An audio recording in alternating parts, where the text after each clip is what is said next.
పల్నాడు జిల్లాలో ప్రముఖ పుణ్యక్షేత్రంగా విరాజిల్లుతోన్న కోటప్పకొండలో పర్యాటకం పడకేసింది. సందర్శకుల్ని ఆకట్టుకునేందుకు కోటప్పకొండను పర్యాటకంగా తీర్చిదిద్దాలని గత తెలుగుదేశం ప్రభుత్వం సంకల్పించింది.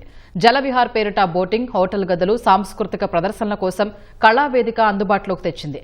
కోట్లాది రూపాయలు వెచ్చించి కొండపైకి రోప్వే నిర్మాణ పనుల్ని ప్రారంభించింది. అయితే 2019లో వైసీపీ అధికారంలోకి రావడంతో కోటప్పకొండపై నీలినీడలు కమ్ముకున్నాయి. కనీస నిర్వహణ లేక పర్యాటక ప్రాభవం కోల్పోయింది. కూటమి ప్రభుత్వం జోక్యం చేసుకుని కోటప్పకొండ పర్యాటకానికి పునర్వైభవం తీసుకురావాలని సందర్శకులు కోరుతున్నారు. మరింత సమాచారం మా ప్రతినిధి వీరాంజనేయులు అందిస్తారు. కోటప్పకొండ పల్నాడు జిల్లాలోని ప్రముఖ పుణ్యక్షేత్రం. ఈ కోటప్పకొండకు పుణ్యక్షేత్రంగానే కాకుండా పర్యాటక ప్రాంతంగా కూడా ప్రత్యేక గుర్తింపు ఉంది. ఈ ప్రాంతానికి పెద్ద ఎత్తున భక్తులు కావచ్చు, అదేవిధంగా సందర్శకులు కానీ తరలి వస్తుంటారు. ఈ నేపథ్యంలోనే గత తెలుగుదేశం ప్రభుత్వం హయాంలో ఈ కోటప్పకొండను పర్యాటకంగా అన్ని విధాలు అభివృద్ధి చేయాలని చెప్పి ఒక సత్సంకల్పంతో అప్పటి ఎమ్మెల్యే కోట శివప్రసాదరావు, అదేవిధంగా సీఎం చంద్రబాబు నాయుడు ఒక ప్రత్యేక కార్యాచరణతో ముందుకెళ్లారు.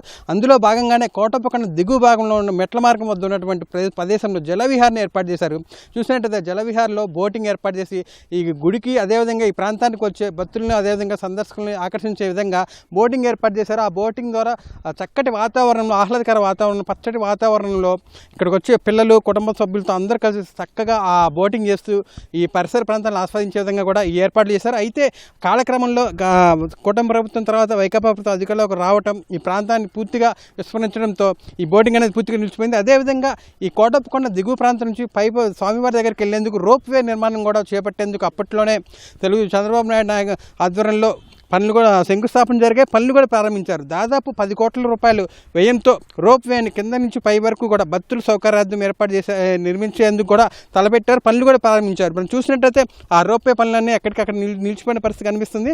ఆ శిథిలాస్తో చేరుకున్నటువంటి ఫిల్లర్లు, అదేవిధంగా నిర్మాణాలు అయితే మనకు కనిపిస్తున్నాయి. అదేవిధంగా ఈ ప్రాంతాన్ని పూర్తిగా నగరవనంగా తీర్చిదిద్ది ఇక్కడికి వచ్చే సందర్శకులు కావచ్చు, భక్తులు కావచ్చు, పిల్లలతో సకుటుంబంగా కాసేపు కాలక్షేపం చేసే విధంగా చక్కటి తీర్చిదిద్దే క్రమంలో నగరవనంగా తీర్చిదిద్దాలని ప్రయత్నం చేశారు. అయితే అది కూడా వైకాపా ప్రభుత్వం రాకతో పూర్తిగా ఆగిపోయిందని చెప్పొచ్చు. అదేవిధంగా ఈ ప్రాంతాన్ని కళావేదిక కూడా ఏర్పాటు చేసి సాయంత్రం పూట ఇక్కడ లేజర్ లైట్ షో, అదేవిధంగా ఈ ప్రాంతం యొక్క అభివృద్ధి గురించి, అదేవిధంగా ఈ ప్రాంతంలో ఉన్న గొప్పతనం గురించి వివరించే విధంగా ప్రత్యేకమైన కళావేదికను ఏర్పాటు చేశారు. ఆ కళావేదిక దగ్గర మనం వస్తూ ఉన్నాం. చూసినట్టయితే కళావేదిక కూడా పూర్తిగా విధ్వంసానికి గురైందని చెప్పొచ్చు. పూర్తిగా ఎక్కడ శిథిలావస్థ చేరుకుంది, అన్నీ ఎక్కడిక్కడ పడిపోయి మనకు కనిపిస్తూ ఉంది. వైకాపా ప్రభుత్వం రాకతో గత 5 ఏళ్లుగా పూర్తి స్థాయిలో ఈ పర్యాటకం అనేది పూర్తిగా కళతప్పిందని చెప్పొచ్చు. కోటప్పకొండ పైన ఆలయ అభివృద్ధి పక్కన పెడితే కింద అయితే పూర్తి స్థాయిలో అసలు ఇక్కడ ఒక నగరవనం కావచ్చు, బోటింగ్ అన్న విషయమే తెలియకుండా ఈరోజు చూసినట్టయితే ఎంత నిర్మానుష్యంగా మారి శిథిలావస్థ చేరుకుంది. కోట్లాది రూపాయల వ్యయం, ప్రజాధనం అయితే ఈరోజు నిర్యోపంగా మారిందని కూడా చెప్పొచ్చు. అదేవిధంగా పర్యాటకంగా ఎంతో అభివృద్ధి చెందాల్సిన కోటప్పకొండ ఈరోజు కేవలం ఆధ్యాత్మిక కేంద్రంగానే ఆగిపోయిందని చెప్పి కూడా స్థానికులు కావచ్చు, చాలామంది భక్తులు బాధపడుతున్నారు.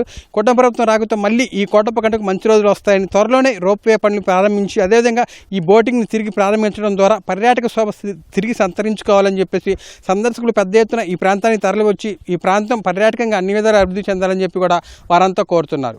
కెమెరామెన్ కేశవ్తో వీరాంజనేయులు, ఈటీవీ న్యూస్, పల్నాడు జిల్లా.